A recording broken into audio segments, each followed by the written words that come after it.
ओम नमो ओंकारेश्वर देवताय नमः. ओम नमः शिवाय. ओम नमः शिवाय. अवधूत चिंतन श्री गुरुदेव दत्त.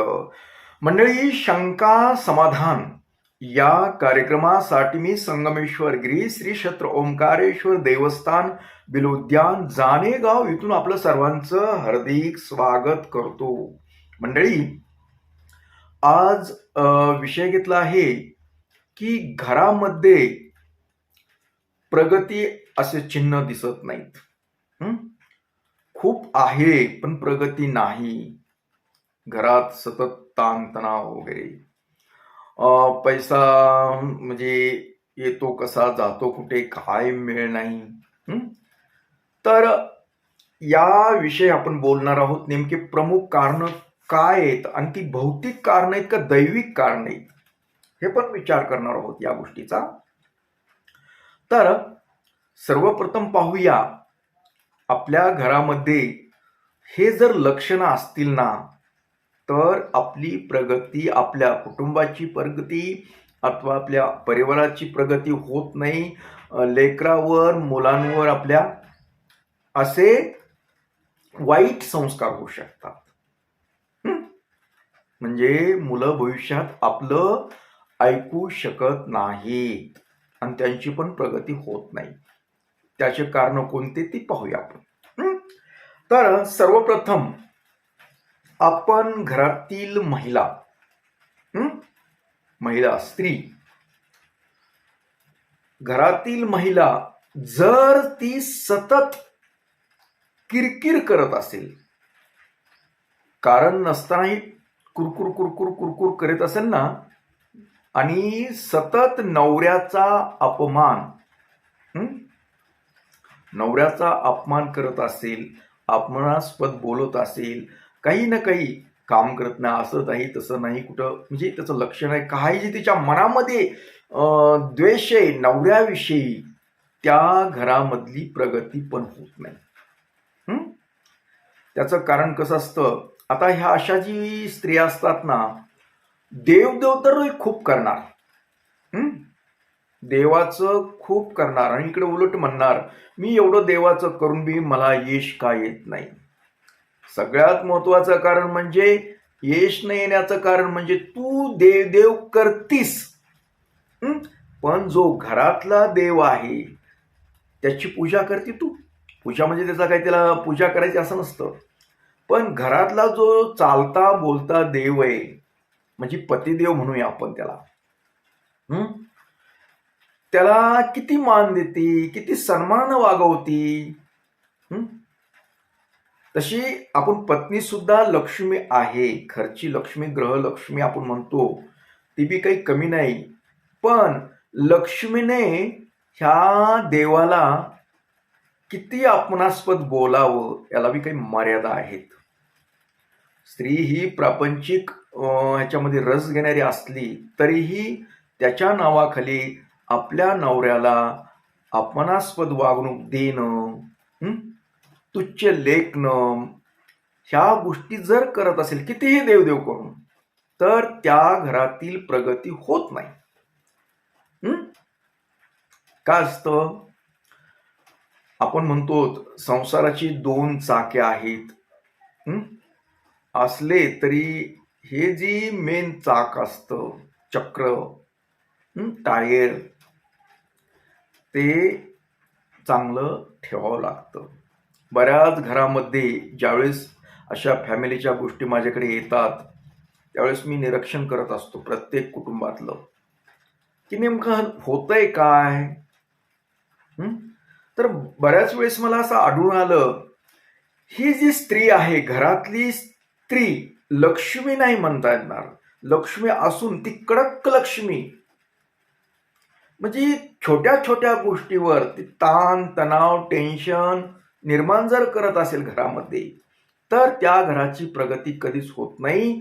त्यातील जी मुलं बाळं आहेत, लेकरं आहेत, त्यांची पण प्रगती होत नाही. कारण स्त्री मेन असते, लक्षात घ्या. तिच्या हातात सर्वच आहे. तिच्या हातात स्वयंपाक बनवणं, कशा पद्धतीनं स्वयंपाक बनवती याच्यावर गोष्टी अवलंबून असतात. ही जर सतत ताणतणावामध्ये जर स्वयंपाक करत असेल तर ती स्वयंपाक खाल्ल्यानंतर सगळी लोक जी घरातील आहेत, मुलं बाळं असतील, नवरा असेल, हे तणावामध्ये जातात आणि त्या अन्नाचा परिणाम ह्या लोकांवर होतो. त्याच्यामुळं घरातलं वातावरण खराब होतं आणि घरातलं वातावरण खराब असल्यानंतर त्या घराची प्रगती होऊ शकत नाही. तुम्हाला वाटतं का खूप पैसे असले म्हणजे प्रगती होते? असं नसतं. हे पैसे म्हणजे लक्ष्मीच आहे ना, पण ती लक्ष्मी टिकवण्यासाठी घरातील वातावरण ही आनंदमय ठेवलं पाहिजे. भल्या लोक म्हणतात, ही बाया येतात ना आमच्याकडे स्त्रिया, मी खूप देवाचं करते, खूप लवकर उठून पूजा अर्चा करते वगैरे वगैरे म्हणते, पण पूजा अर्चा करून आणि तुझं मन जर नीट नसेल ना तर काही उपयोग होत नाही. पूजा अर्चा तर करावंच लागते, चांगली गोष्ट आहे, एक पॉझिटिव्ह प्रकारे चांगला विचार आहे, त्याच्याबद्दल नाही, मी पूजा करा म्हणतो मन स्थिर राहण्यासाठी. पण तुम्ही मन स्थिर ठेवतच नाही. तुमचं देवदेव जरी चालू असलं घरात, तुम्ही देवदेव करताय, देवाला पाणी ओतताय, अरे बाळा तिकडे ते दूध उतू जाण रे, लक्ष देव, इकडं पाणी म्हणताय, इकडं बोलताय, तिकडं लक्ष तुमचं. गॅस जरा मोठा झालाय बघ, बारीक कर. काय लावलंय? ऐका मन थिर तुमचं. आणि तुझ्या बापाला सांग, ती तिथं ठेवलेलं घेऊन इकडलं जा म्हणून. ही देवपूजा चालली तुमची, आहे का लक्ष देवपूजामध्ये? मन स्थिर आहे का तुमचं? अरे कशाला करता देवपूजा तुम्ही? नका करू. देवाच्या बी कानावर असल्या तक्रारी घालला तुम्ही. मन स्थिर ठेवून पूजा अर्चा करावी लागते. मनामध्ये सतत द्वेष, माणसाबद्दल खराब विचार, त्यावेळेस तुम्ही देवपूजा करत असाल तर देव कधीच तुम्हाला प्रसन्न होणार नाही आणि देव तुमची कधीच समस्या सोडवणार नाही. काही उपयोग नाही. तीर्थयात्रेला जाता, घरात देवदेव करता, काही उपयोग नाही. मन है चंगा तो कटोरे में गंगा. ज्या वेळेस तुमचं मन चांगलं असेल, प्रसन्न असेल, तर ती गंगा आहे ना, ती तुमच्या घरामध्ये अवतरेल. ती मोठी गंगा वाटीमध्ये होईल, तिचा तीर्थ होईल. मन, त्याच्यासाठी मनावर जरा ताबा ठेवणं गरजेचं आहे. आणि सर्व गोष्टी आहेत ना पूर्ण हा मनावर. आपलं मन दुसऱ्याबद्दल राग, द्वेष या गोष्टी जर तुमच्या मनामध्ये सतत असतील तर तुमचं कसं चांगलं व्हायचं? कधीच होऊ शकत. तुम्ही मरेपर्यंत हीच राहणार, कधीच सुधारणा होणार नाही तुमच्यात. माया, प्रेम या गोष्टी असणं गरजेच्या असतात. आणि आजकाल तर काय झालंय, ह्या नवरे लोकांना काही ती नंदी बैलच समजायला लेत, अंडू पांडूच. अरे तुम्ही आहेत लक्ष्मी, ग्रहलक्ष्मी मान्य, पण एवढा बी घोटाळा घालू नका ना हो. नवरा म्हणजे का तुम्हाला खेळणं वाटलं काय? आणि इकडे देवदेव करता आणि इकडे असं वागता. सुधारणा करा. तुम्हाला वाटतं ना आपलं घर पुढे जावं, आपल्या मुलाबाळांनी खूप काही शिकावं, प्रगती करावी, तर स्वतः सुधरा तुम्ही अगोदर. मन प्रसन्न ठेवून घरात वावरा आणि नवऱ्याचा अपमान करू नका. काय होतं माहिती आहे का तुम्हाला? ज्या वेळेस अपमान करताना घरातील वडीलधारी, अगर तुमचा नवरा कुणाचाही, त्यावेळेस ते समजा नको भांडण, तुम्हाला वाटतं नवरे गप्प बसतात, याचा अर्थ त्यांना कळत नसतंय असं नाहीये, कळतं, पण कुठं असल्या नादी लागायचंय म्हणून काही जण टाळतात. याचा अर्थ असा नाही, कशाला भांडण करायचं म्हणून टाळण्याचा प्रयत्न करतात. आणि तो तुम्हाला जोर येतो भांडणं काढण्याचा. पण ही चुकीची गोष्ट आहे. त्याला बी मान सन्मान द्या. बघा तुम्ही प्रगती होती हो. ज्या घरामध्ये जी स्त्री आपल्या नवऱ्याला मान सन्मानाने आदराने वागवती त्या घरामध्ये 100% प्रगती होते. तुम्ही भले मोलमजुरी करणारे असा, साधे सिंपल असा, इथं मोठे श्रीमंत हा काही प्रकार नाही. साधे जरी मोलमजुरी करणारे आपले असतील माणसं आणि त्या घरामध्ये जर नवरा बायको प्रेमानं राहत असतील, आनंदानं जर राहत असेल, तर वेळ लागत नाही घराची प्रगती व्हायला. जी काही मीठ भाकरी आहे ती मीठ भाकरी आनंदाने जेवा, आनंदाने खा. अहो ते पंचपक्वान्नासारखं आहे ते. अरे तुमच्याकडे सगळे पदार्थ आहेत रे, पण सुखानं खात नाहीत तुम्ही. हेवे दावे खाली वरी बोलून कसं ते अन्न चालायचं, अन्नापासून कशी चांगली ऊर्जा भेटायची.